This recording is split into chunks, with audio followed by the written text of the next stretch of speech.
తనకి ఎలా ఉంది అంటే తనకి ఆ పెయిన్స్ తట్టుకోవడం అనేది ఎలాగ ఉంది, తనకి ఇంత టైం పట్టింది కదా అనేది తనది ఒకసారి డిస్కస్ చేద్దాం. నీకు నిన్న పెట్టాం కదా ట్యాబ్లెట్స్ 12 గంటలకి. సో ముందు నీకు ఎక్స్ప్లెయిన్ చేస్తాం అంతా ఇంత టైం పడుతుందమ్మా అని.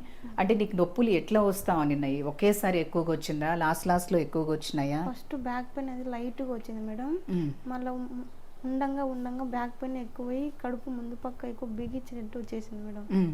అది ఎక్కువ అయిపోయింది మేడం.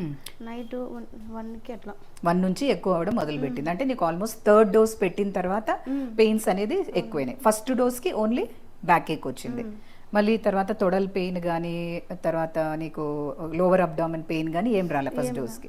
సెకండ్ డోస్కి ఏం గమనించినావు నువ్వు? సెకండ్ డోస్కి ఎక్కువ కావడం గమనించిన, పెయిన్ ఎక్కువ కావడం అనేది గమనించావు. సో 3rd డోస్ మేము నైట్ పెట్టిన తర్వాత 1 o'clock నుంచి నీకు పెయిన్స్ ఎక్కువ వస్తున్నాయి. సో బ్లీడింగ్ ఎప్పుడు గమనించుకున్నావు నువ్వు? బ్లీడింగ్ ఆల్మోస్ట్ 3:30, 4 ఆ మధ్యలో ఉంటుంది కదా. అప్పుడు నీకు డెలివరీ రూమ్లోకి పిలుచుకొని వచ్చేసి బాటిల్ పెట్టినాం కదా.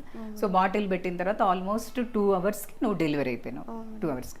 సో ఇప్పుడు నీకు ఏంటంటే 5 నెలల్లో గర్భం పోయింది కాబట్టి పాలు అనేటివి పడతాయి.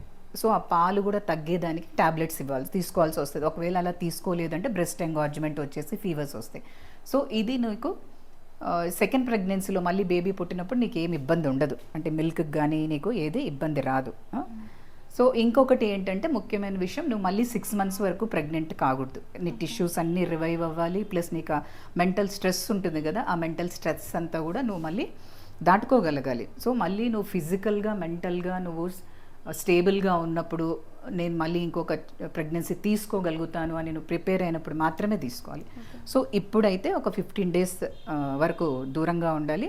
అండ్ 15 daysకి వచ్చి ఒకసారి చెక్ చేసుకో. అండ్ ఇది ఒక అబార్షన్ లాగానే, సో ఏం పత్యాలు అవసరం